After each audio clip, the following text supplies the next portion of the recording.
سلام شيرات، راكم دايرين؟ ان شاء الله قاعد تكونوا بخير وفي صحه جيده وهاني خواتاتي.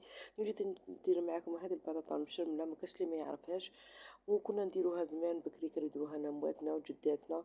حتى الان انا مازلت راني نديرها، خطره على خطره راني نديرها، وسيتو في الصيف نبغي ناكلها بزاف. ووصفه سهله تحضريها تالي تمتم، سيتو الخدامات. تبعوني مع اخر شغل تعجبكم الوصفه تاعي تاع زمان.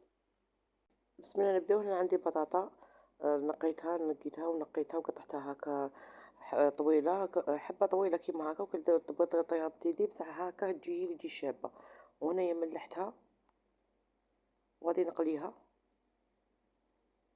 ونجيب المقله ندير فيها شويه تاع زيت. وعندي هنا زوج سنات تاع توم، يكونوا شويه كبار، رابيتهم ونقليهم شويه، ما نخليهمش حتى ينحرقوا. وهنايا على التوابل عندي فلفل احمر وشويه حرور وكرويه. كرويه غادي تعطيه واحد البنه شابه.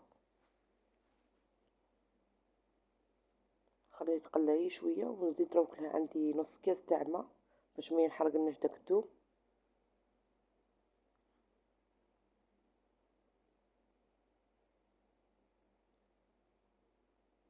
ونخلطها مليح. دروك عندي مورف، نجيب مورف تاع طماط تاع قوطي، علبه راهي تقلى على جهه، ولهنا نوجد في لاصوص نزيد شويه ملح، ونضيف شويه طماط تاع قوطي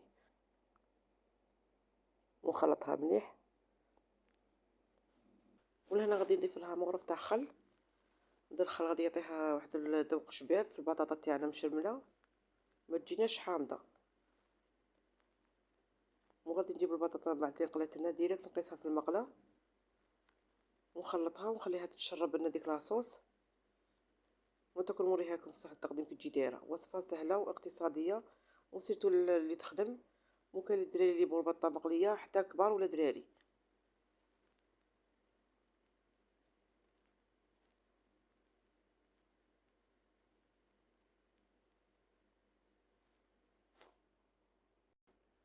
هاي البطاطا تاعنا مشمله واجده. شوف كي جات دايره تاع زمان، كانوا يديروها لنا مواتنا قلت لكم وجدودنا، ما كاش اللي ما يعرفهاش. وسهل التحضير وتحضريها تمتم تاني لعشاق البطه مقليه. داك شوفوا ديك لاصوص تعطيها واحد الذوق شباب بزاف.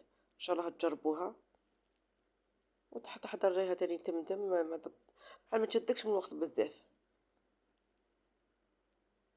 وكرا صيفيه.